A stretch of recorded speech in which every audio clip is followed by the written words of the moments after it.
to see कि it is delivered in time as well as in the efficient way without no damage to the goods in a very efficient cost. So can you throw some light on that part? Hi, good evening, everyone. So it's evolving, right? So today, multimodal, and I would probably focus more on the rail side. Coastal is also growing, but it's I think there is still going to be time when, we have many more players offering coastal services across the Indian coastal line. Looking at rail, I think one is infra is developing very quickly. We already know about DFC and, the entire Gati Shakti, where a lot of PFTs, private freight terminals, some of the older railway terminals of Indian Railways, which is being outsourced now, they are asking people to come forward and develop them so that, you have more touch points, right? But I think I think the most key aspect is planning, right? Because road versus rail, I think rail needs a lot of more volume. So one needs to plan. So you have two sort of solutions there. One is, if you have enough volumes to do an entire rake load, it is much more easier. Your planning is simpler because you have your own volumes, which you can plan. Probably look at a closer terminal near to your factory, or if you have your own siding, then it's even more cost effective. Second, I think, is the aggregation. You come to logistics service providers and you tell them, can you aggregate? I have 10 containers, I have 20 wagons load, but I don't have an entire rake load. Then when companies like such as ourselves, they come in, they would have multiple clients, they would plan it with you, aggregate an entire rake load, and then do scheduled services, right? That's where planning comes in. I think second most important critical part is you need to understand rail is for a long haul application. So if you want to do 200 kilometers, road would always be more effective, right? But then there are necessities as well, like coal, iron ore, on a short haul, priority would be rail, right? Because you don't have enough road infra and, traffic and congestions, all of that comes in. But for a long haul, I think in today's time, if properly planned, it is cost effective, it is timely if planned well, right? On some of the corridors, road versus rail is, I think, 50% faster. Add on to handling, short haul movements, some bit of waiting for your volumes to be aggregated at terminal. I think it's more or less close to road, right? So that's about it, I think. And plus, it is more importantly, is the best solution when it comes to your carbon emissions. It is much more lower to road, right? So if somebody is actually trying to deliver or do better at carbon emissions, rail, I think, is the first priority that they should look at. Thank you, sir. Sir, wanted to ask Mohindra ji ki does TRADS model cover only the goods industry or it also covers the service industry as well? No, it covers every industry. There is no limitation to any industry. Goods, services, manpower, everything, every receivable can be discounted. Just to add a point here, there is everything in it for an SME, but what's in it for a customer of an SME? If he is discounting the invoices of the SME or his supplier, let's say. So if a supplier is supplying goods and services to his customer and he is building his cost basis the cost of borrowing, which would be, like I said earlier, 12%, 18% के बीच में SME की cost of borrowing है. So the buyer who is receiving the end cost with that built-in interest cost charged by the SME, can that cost come down? On TRADS, yes, it comes down by at least 5 to 6 percentage points for the supplier, and in turn, the buyer renegotiates the price with his supplier because the basis the goodwill of the buyer, this interest cost is coming down. So both buyer and supplier cost of doing businesses come down. So this has become a standard feature in the industry due to which this scale up is happening. Fine, sir.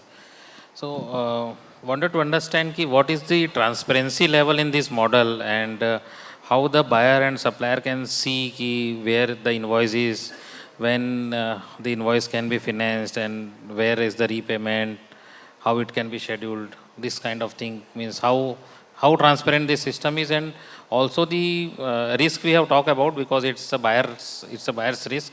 But do you face any issues with the buyer's risk as well? Of course. So every risk has to be faced by someone or the other. So I'll come to the first question in terms of transparency and how does the buyer and seller interact and how does a financier interact. So this is a marketplace. On a marketplace, the seller uploads his invoice through his mobile phone or through computer or any other means. He can scan it and put the invoice. The buyer gets a trigger that the invoice has been put in by the seller. Now, in many cases, we have connected with the buyer's accounting system or an ERP system. So therefore, buyer doesn't have to worry about logging in and approving the invoice.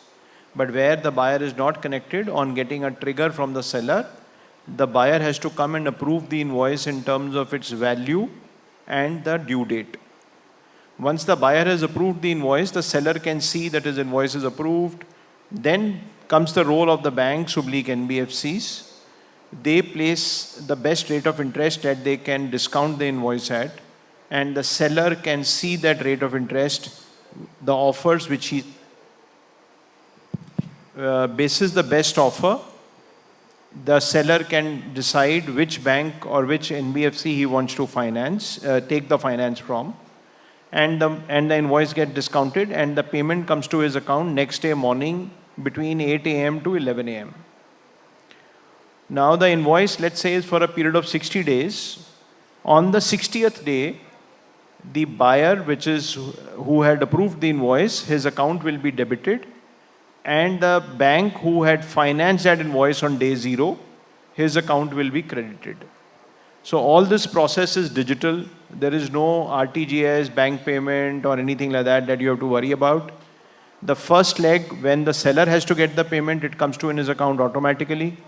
The second leg, when the buyer has to make the repayment, it happens automatically. So this is how the transparency is. Now the banks / NBFCs take a risk on the buyer.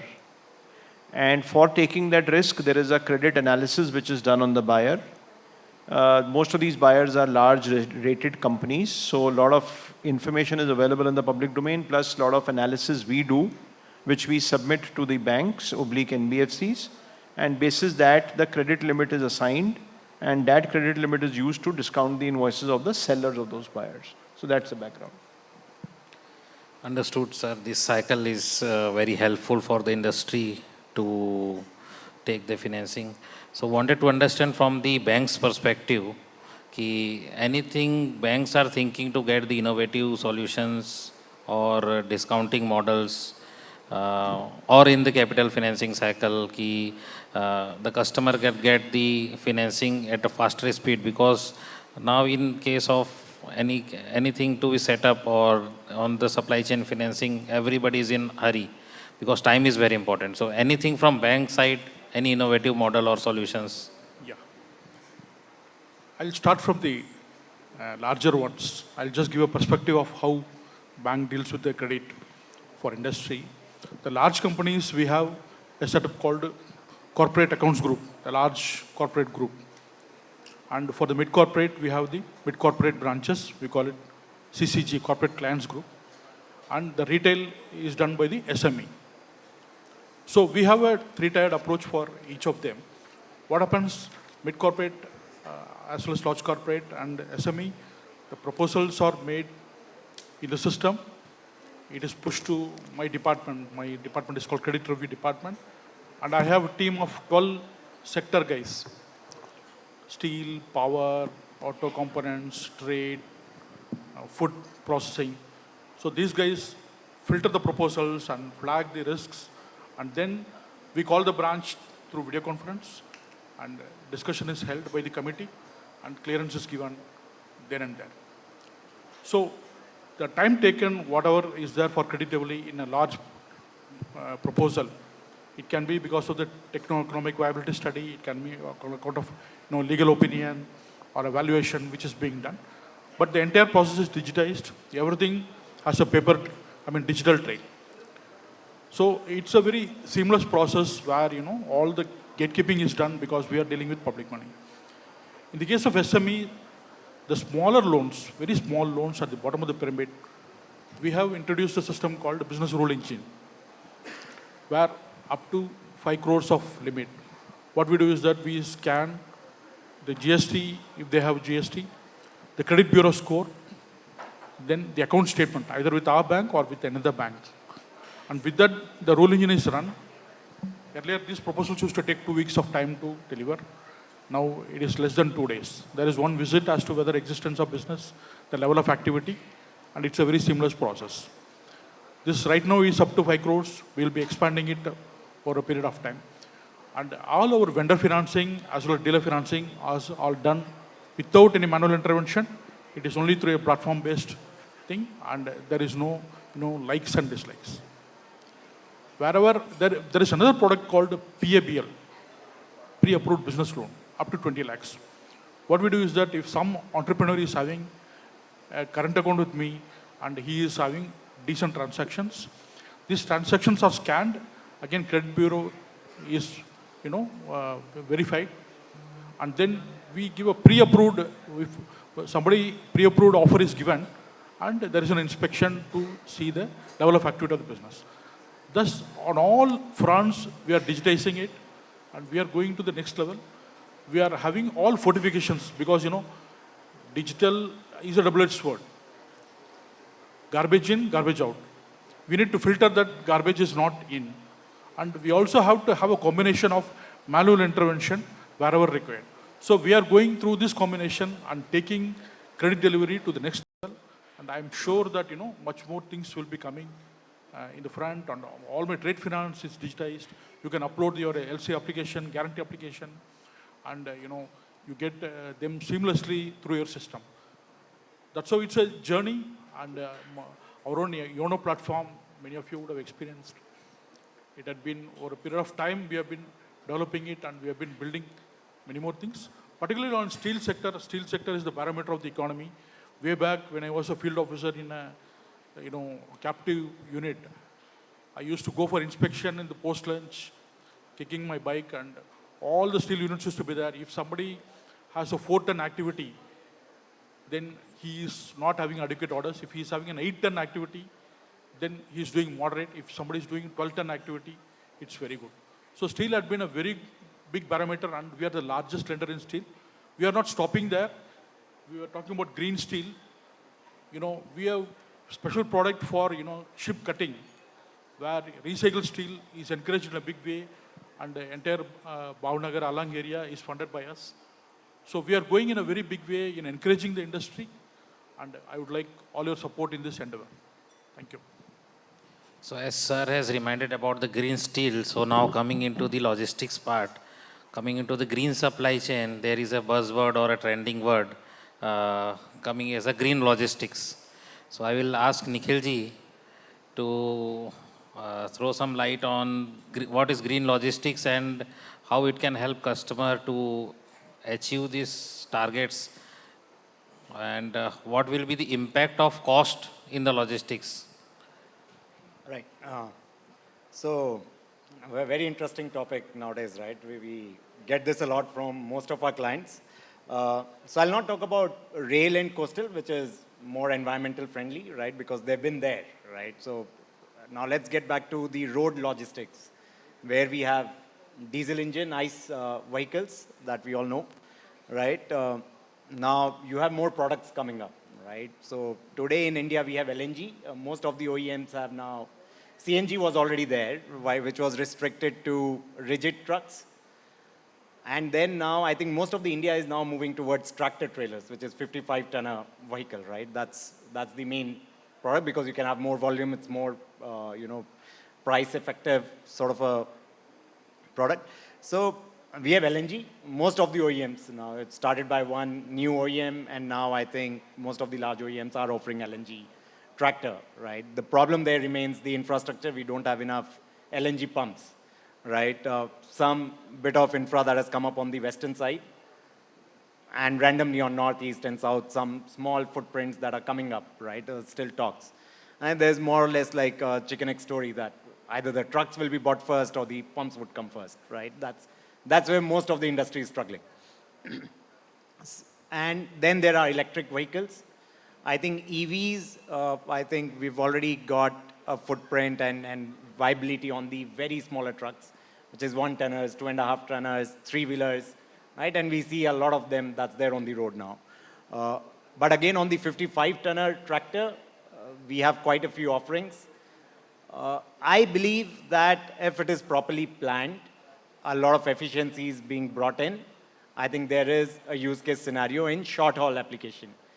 It would work really well on the mining side, where you have 50, 100 kilometers sort of a run, one way empty, one way loaded. You don't have to worry about the return haul, right? The vehicle has to run, all right? Because the capex is almost 3 times as against diesel. Variable benefits are almost 1/3 to 1/4. So the more you run, the viability comes out. In my experience, a lot of clients have spoken to us. The moment they see a viability, they start asking for cost cuts. Diesel is at this price, why don't you give us a discount over a diesel vehicle? So they are not giving you premium for green logistics. As a service provider, we understand nobody wants to pay premium and nobody will pay premium for it, right? But what we ask for is at least sit with us, plan it out, give us the same cost as you give for diesel because we are taking a big risk, right? Today, I think we have financial institutions. They are not offering any, fancy pricing for EV vehicles because they also see a risk there. They don't know where the technology is going to go after 5 years. Whether we are going to have hydrogen vehicles, whether we are going to have better batteries or, there are a lot of questions to it, right? Batteries might come to half a price. These vehicles today, what I buy at maybe a 1 CR, might be at a 50 lakhs after 3 years. So we are already sitting on a big risk while investing into these vehicles, right? So asking for a discount on green logistics, I think is a no starter, right? No LSP would ever come up and do it. But also, I think LNG is a long-haul product. EVs are a short-haul product. So I think if most of the managements would plan it out with their LSPs and some of the large LSPs, I think there is a solution that can be worked together. If somebody sits with us, listen to our risk, look at their efficiencies that they can bring in, I think it would work swiftly and I think there's a product in offering there. Fine. I'll also ask you to elaborate what are the inefficiencies do you see in the logistics part in the supply chain or the challenges or gaps where can be filled and it can help to optimize the industry, their supply chain systems. So I think inefficiencies are a lot, right, throughout the value chain, starting from a driver, going all the way to the consigners and consignees, right? I think I would want to start with mindset, right? It's a low-hanging fruit. Nobody really wants to bring in efficiencies, wants to bring in, cost efficiencies through bringing in, the entire supply chain efficiencies, right? I think most of the larger clients would look at bringing in reverse auctions, tenders, get in more and more competition so that the price could go down, right? Which I would say is not very sustainable, right? That could be a way, but I think sustainable would be that you see where all are the inefficiencies. Ballpark, I think on a long-haul trucking movement, I think we operate almost 60 to 65%. 30 to 40% our vehicles are standing idle due to all the inefficiencies that are there. Loading time would be, 24 hours if the customer and the plant is very effective, right? Some of the most efficient ones in India that we work for have 6 hours of turnaround time within their plant, and that is the KPI that they measure. A lot of them, they don't. They don't care, right? It's already built into the pricing. Similarly, on the unloading side, there are a lot of detentions. The vehicles gets there. There is a lot of unplanning that is there. There are, maybe 50 trucks queued up there, but they don't have the unloading infrastructure. They would have 1 or 2 cranes which would effectively unload 4 or 5 trucks in a day. My vehicle would stand idle there for 3 days, 4 days, which is not priced in because once I work for a client enough number of times, then I'll price it in. But the first time, you take it that it's a 24-hour sort of a standard timeline. Return haul shortage, there is one primary leg. Let's talk about steel. I think East and West is the most heavy steel sectors. So if I'm doing it for a big steel factory in East, I would come to North, I don't have return hall. Vehicle would stand there. I'll have to probably triangulate it, do multiple things. So there is an inefficiency there, right? If we can improve all of this, I think our logistics cost would go down. Highways are getting better, but so are the toll prices and the toll plazas, So while we've improved on efficiencies on the thing, but we end up paying for the toll plaza. So it's not bringing the cost down, right? We don't have a very good driver infrastructure, right? We all know how the licenses are approved, and that's why road accidents are going up, right? There is no proper way to get there, right? We've all heard that driver does not want his son to become a driver, right? That's bringing in a big shortage and poor quality of drivers that's coming in. We don't have enough institutes to train them. That's another inefficiency on that side. So, all right, but I think it all starts with the mindset. I think we start planning for things, I think things would improve. So coming on to the last question on the finance side, I will ask Sandeep ji ki here bank is there, NBFC is there. So do you feel any additional financing tool that can leverage the trades model, financing model, and can help the customers to get more efficient or more timely manner, or it can enhance the complete financing cycle of your model? Right. So a lot of further creativity has been done in trades. First such creative thing that has been done is the deep tier. So far what I have explained to you is that there is a supplier which is an SME and he is giving goods and services to a large company, let's say a steel company. Now this SME has got his invoices discounted, he's got his early payment. Now this SME also needs working capital for financing his purchases, his raw material from another SME. And therefore the role that the steel company has played, can this SME play that role for his tier 2 SME from whom he's buying the goods? And that's what we started in April 24 on trades, wherein a credit analytics engine was put in partnership with RBI and with all the banks, wherein the cash flow analysis is done for the SME tier 1, and basis the risk on that SME's credit analytics, the information is passed on to all the banks. They take a limit call on tier 1, and the benefit is passed on to tier 2 SME supplying to tier 1. So therefore it is going down in multiple tiers. Whatever benefit was happening between large company and tier 1, now it's flowing down to tier 2. The second thing which has happened is that we've all gone live with cross-border trade finance in a similar way. Trades is a domestic. We have launched in a way trades by the name of ITFS, which is International Trade Finance System, from Gift City at Gujarat. Now the same banks are now the Gift City banks, which are financing the trade happening from India, export oblique imports, in foreign currency from the Gift City. This is again 1-year-old phenomena and it is picking up. So these are the two further streaks which have emanated using trades, essentially. So coming up, I will sum up with few points and key takeaways, then we'll ask the audience for questions.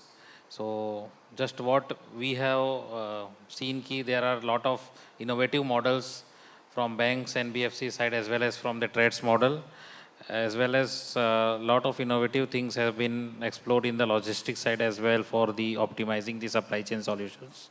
We have also seen how green logistics is helping, or the new thing is coming in the supply chain solution.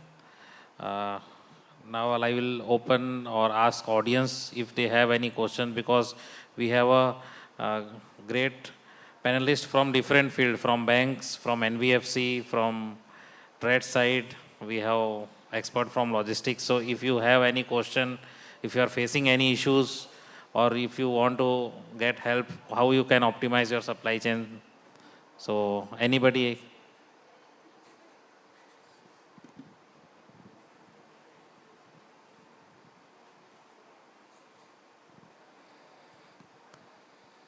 Hi, good evening, everyone. I am from Avonid Steels. As we compare globally, there is a high in our India. Road share is quite high. Sea and rail freight is very low. And in coming days, as logistic infrastructure is growing, we need drivers more and more. But in current scenario in India, especially, nobody want to make their son driver. If a person is running aircraft, they are called pilots. Running locomotive, they are called loco pilots. But drivers, they are the most negligent person in the society. So in coming days, in current scenario, I am facing a lot of difficulties as Mr. Nikhil is here. That, sir, trucks are available, but drivers are not there. When we are talking on on-time delivery, we are having materials, but trucks are also available, but drivers are not. When they come, trucks are being sent and dispatch the material. So what mechanism we are going to develop so that in future drivers are being produced from any university or any school, what benefit we are going to give them? Because restless night they are driving, in loading they are suffering, harassed. On the way, they are harassed by police or any government authorities. What we are going to do for drivers so that a person can make their son as a driver. So that in coming days, this road logistic is going to play a very important role, and door-to-door delivery these drivers are servicing. So what we are planning for the drivers in future? So I think a very relevant point, and I touched about it, that driver shortage is a very big problem. So obviously I can talk for us as a company what we are doing about it. I think so. We've one of the key goals that we took a few years back was to have zero accidents as a major KPI for us as an organization, right? As a matter of fact, then we ended up putting all our 1,600 plus vehicles, captive vehicles that we own, with ADAS DMS, right? So idea was to first provide driver a safety tool which tells him if he's drowsy or he's not wearing a seat belt, talking over a phone, distracted, going too high, the vehicle that he's tailing is not at an accurate distance. So all these alerts are that is what is going on to him so that he's safe, right? He can avoid an accident. And then obviously second is the public is also safe because he's more alert, right? And putting the devices was not the only solution. We had our own learning that, then we had to set up an entire control tower, entire set of people to, train them on ground that how these alerts are coming and, what actions that you need to take. I believe we found some success because, again, the driver is an uneducated lot. His literacy level is not that much. He has his own interest in mind. Like you said, the harassment that he faces across the journey, right? Whether it's the plant, then it's the RTO, then it's the transporter himself, then the managers, all these people, it's already a tough life. But I think end of the day, we feel if we can train them well, we can pay them well, right? We can tell them the value of compliances, it would change. And I think in a market like this, whoever takes the first step would benefit the most.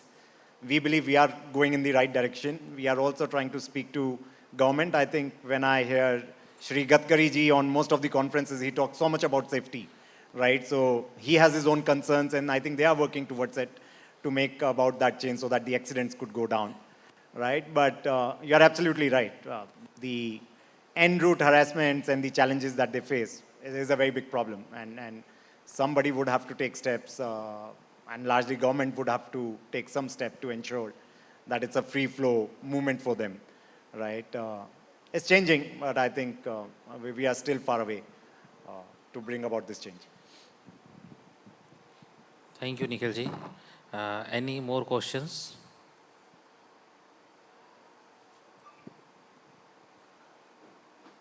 Hi everyone, my name is Roman. I'm the founder of B2B e-commerce platform in steel, and I came from Russia. And my question to Mr. Sundeep regarding M1 Exchange. So basically, we are actually having our company here in India, where we also part of threads ecosystem as a vendor.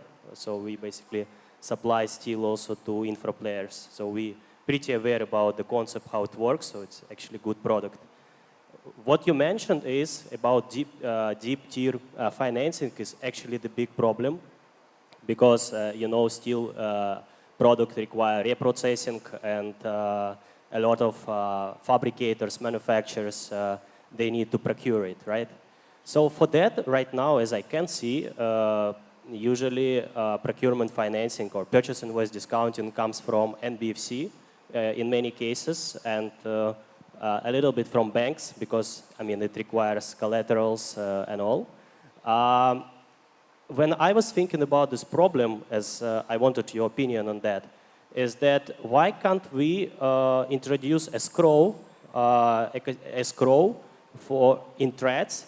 So when the corporate buyer pays to the MSME vendor for the finished goods, it goes to the escrow, and from basis of that escrow, lenders, maybe NBFCs or banks, will be more comfortable to take the risk on the procurement side of the MSME. So it's a kind of alternative to the deep tier financing which you do, but leveraging escrow.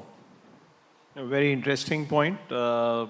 Just to help you, in this new financial year, 25-26, you will see that happening on threads.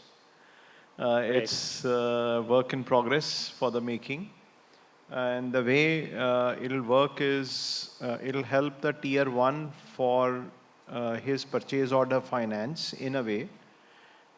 In the finance parlance, purchase order finance is treated in a different way, but we have modified it to suit it to the threads needs.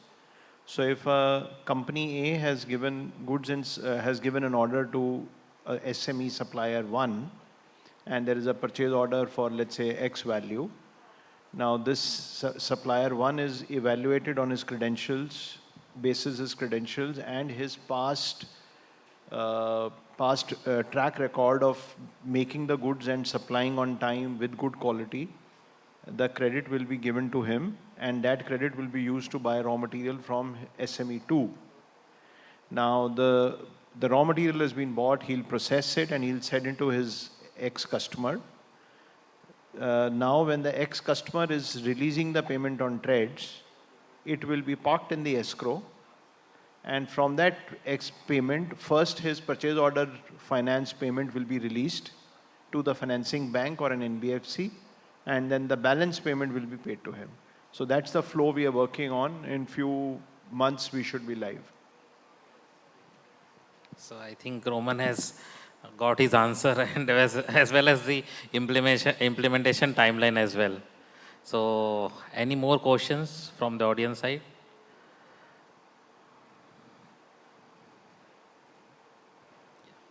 Yeah, please. My question to Mr. Nikhil, like, why can't any platform like Porter or the Uber or the Ola, why can't we have in a steel, like for transport and logistics in Pan-India, which will help a lot? I think everybody's trying to get there, right? And I wish we could create something like this, right? Especially on the sort of VCs and, you know, the way they've been chasing this space, right? But I think there are many challenges. I think in the past, there have been companies who've tried to do this.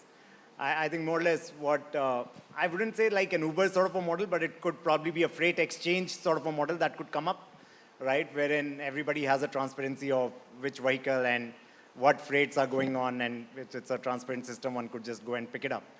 I think there is progress being made. We should see it's someone coming up, or maybe we might do it. But I think there is too much of digitization and things that is required.